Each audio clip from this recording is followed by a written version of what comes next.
relation with the tennis now? Oh, well, much love, of course. Now, it's been a long journey, and I enjoy more watching now than ever. But my intersection with the game is through people like Longines, who sponsors tennis, who's a big supporter of a sport that's given me a great life. So I try to stay as connected as possible. Not so easy, but I can't travel and leave my family and get involved full time in tennis anymore. But it's been a very important part of my life. Your best memory in your career?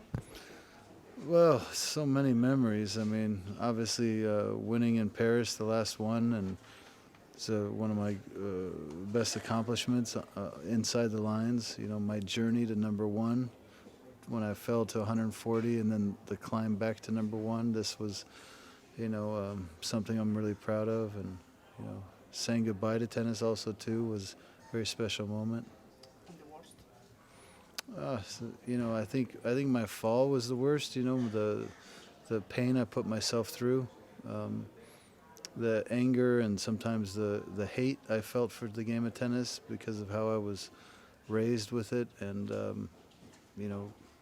lot of painful years I spent. Do you think you're still an icon, an idol for a generation of players?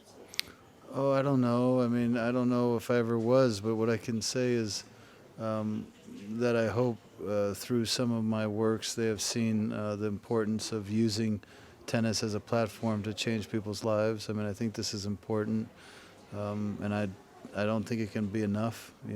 If everybody in the world did it, I don't know if it's enough. So my hope would be that I've inspired some players to not just think about how to make themselves better on the court, but how to make people's lives better off the court. Nick Bollettieri, Steffi, Darren, your father, who of them was the main influence in your career? Oh, well, I think anybody's upbringing, their father is instrumental. Maybe it's the mother too, involved in tennis. But this, you learn something in your first 12 years that either it's the right thing or it's the wrong thing, and hard to change, But so my father first, and then, Nick gave me a place that I think I needed. I needed his academy, that environment of intensity to help prepare. But Brad Gilbert also changed my career when he taught me how to think for myself, and then Darren gave me some years I never thought I would have. Being at a certain age with a family, his balance and his stability and his direction and his guidance and his leadership, his professionalism, his knowledge, was all of it. All of it really helped me to enjoy the game at an age when most people couldn't play anymore.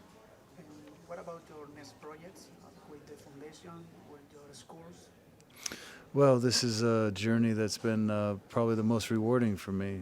Tennis, I can impact somebody for 2 hours. Now after tennis, you can impact somebody for a generation. This is a big difference. So building a school for those that don't have quality education, people that don't have choice in their life, opportunity in their life, this is very rewarding. Figuring out a way to scale it across the country has also been very rewarding. I've built 69 schools now across the United States and 36,000 school seats. So it's been,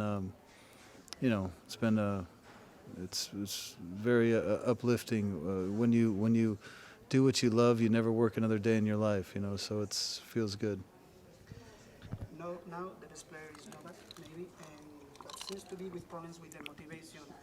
Do you know a lot about this? Any advice for Novak? Well, my journey was pretty unique. I had issues with motivation because I had issues with with my own connection to the game. I was very disconnected with the game of tennis till I was 27, 28 years old. Um, I don't think he needs advice. I think clarity is important for all of us. And if he's unclear, I think he should take some time and make sure he's clear about what he wants to do, because he has a chance to do some pretty special things out there. But it's not always as it appears. For the outside, everything seems easy to judge, but you never know what's going on inside somebody's life, inside somebody's mind. And he's been so good for the game that I do wish the best for him. Rafa Nadal will be able to win another Grand Slam. It's hard to count anybody out, especially with a fighter like this. I think he has some odds against him. With his health, he's been struggling. The wrist is it's not an easy part of the body. You need it. You need it on every swing. So, if he's healthy, of course he has a chance. But it doesn't get easier. Maybe is the moment for Andy Murray to step up to be the next world number one. Yeah, well, he's proving it now that he deserves to be in the conversation for this. I think he's needed Djokovic to come off a little bit. I think everybody's needed Djokovic to back off a little bit, but he's always right there. It seems to pick up what's left over, and now I think he's starting to believe that he can beat the best in the biggest situations. So next year's going to be very very interesting. Did you have an opinion about Nick Kyrgios and his behavior on the court? Well, it's obviously clear to say that what's taken place on the court is not healthy for the game. It's not healthy for him either. It's kind of a destructive sort of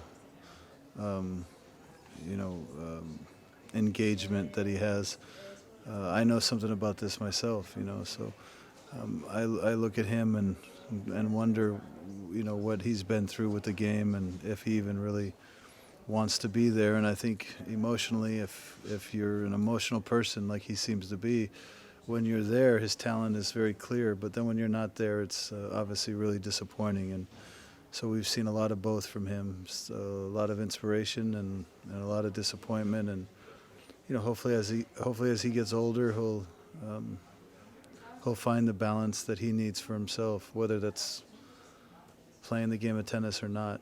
But I do hope he figures it out for the sake of the sport. It's Sampras, Jim Courier, André Agassi after Andy Roddick, but now there is a big play in the USA. Why? Things go in cycles. It's used to be Sweden, used to be Australia, used to be Spain, used to be France. So many people come through. After the next, it can only go so long. I think we need to do a few things different. I think we are doing a few things different in America with the grassroots and starting them younger, starting them with this 10 and under tennis where kids can pick up the racket and experience success. I think getting clay courts is really important. You've seen how much clay court translates into other surfaces these days. It never used to be this way. When me and Pete and Jim were playing, growing up on the hard courts, you struggled a little bit on the clay, but it helps you in everything else. Now, if you play on the clay, it helps you for everything. You don't struggle with any surface because guys are fast enough now and everything's slow enough. So I think growing up on this surface is a big advantage. And the last one, you have two kids. One plays tennis. But what advice would you give to parents who want their children in professional sport? Not advice.